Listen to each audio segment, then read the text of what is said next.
Hello there everyone, welcome back to another video about the One Piece card game. I'm finishing up my OP06 review for the main leaders, but there is still a few videos to come going over the support for previous leaders. There's a couple of major blocks of support for old leaders, as well as the sort of miscellaneous stuff at the end.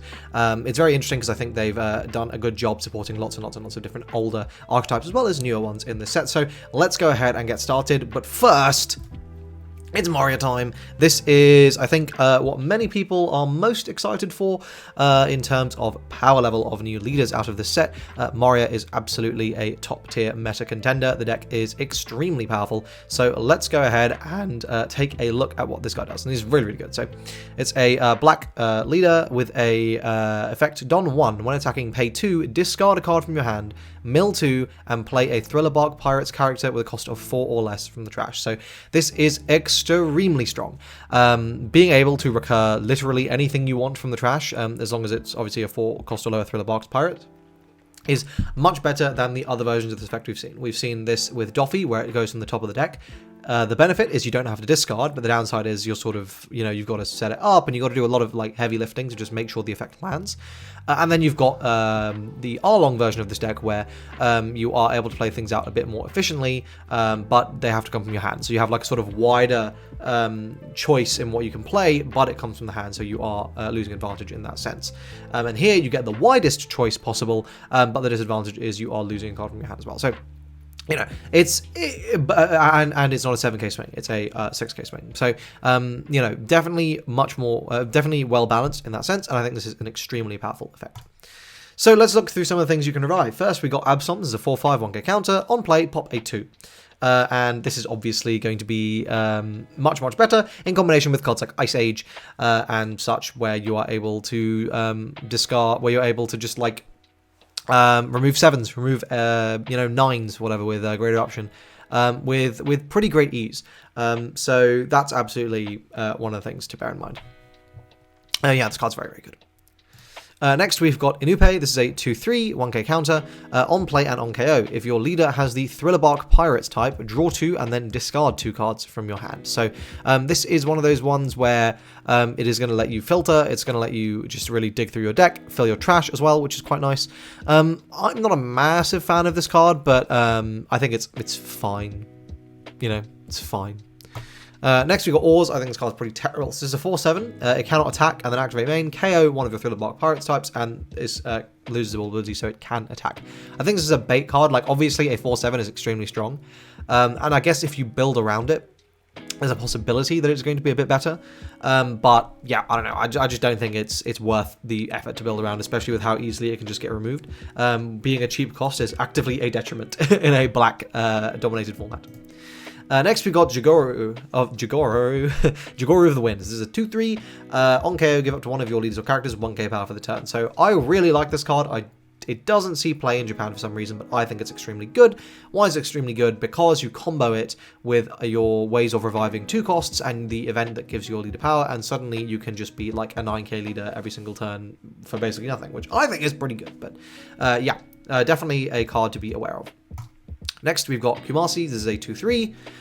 Don 2 on your turn. If your trash has 5 cards or more, this character gains 1k power. That's a mistranslation. It's for every 5 cards in your trash, this gains 1k power. Which makes this card very, very scary, right? Like, this is pretty easily a 2-Don 9k swing.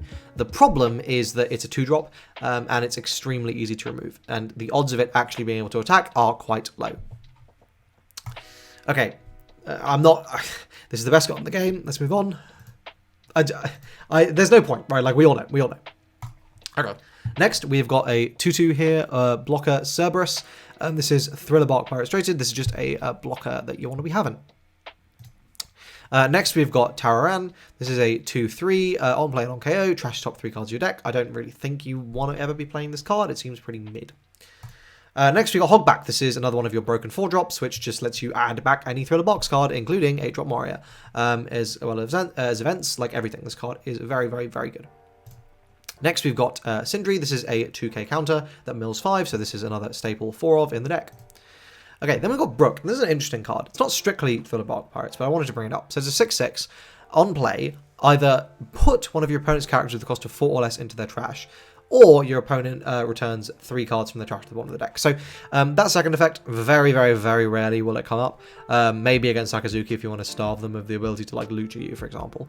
But the first effect is extremely interesting. I don't think it's that good right now, but as we move forward in the game, right, like as we get more and more cards that like can't be interacted with in certain ways, this is just going to get better. And remember, this is an Ice Age away from dealing with a 9-drop, so just worth saying. I think this is one of those cards where you want to be aware it exists, because it probably will be a little bit broken in some random format 3 years from now. Alright, next we've got Perona, and I think this is the best card to be spamming. So this is a 4/5, 2k counter. On play, if your opponent has 5 or more cards in their hand, your opponent discards one, or you give up to one of your opponent's characters at -3 cost their turn. So you're able to just like really do a lot of hand destruction whilst establishing a board with this card, and it's a 2k counter. So it's just like good in every possible way. It's like genuinely super, super, super strong. Absolutely a 4 of in Moria. Then we got Lola. This is just a vanilla 4/6, but hey, you know what? Bringing back a vanilla 4/6 is not that bad. Then we have got Shadows Asgard. So this is the event I mentioned earlier. Main encounter, your leader gains 1k during the turn. Then you may KO any number of cost 2 or less characters with a Thriller Bark Pirates type. For each KO'd character, your leader gains 1k during this turn. And the trigger is draw 2, discard 1.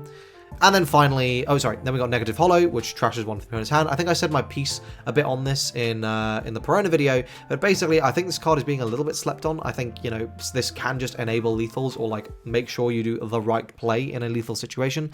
For 2 Don, I actually think it's fairly efficient, but it does depend on your board state, right? Because arguably 2 Don is like, you know, dealing like, unless it's like literally a 2k counter that you're ripping out of the hand, is this worth it?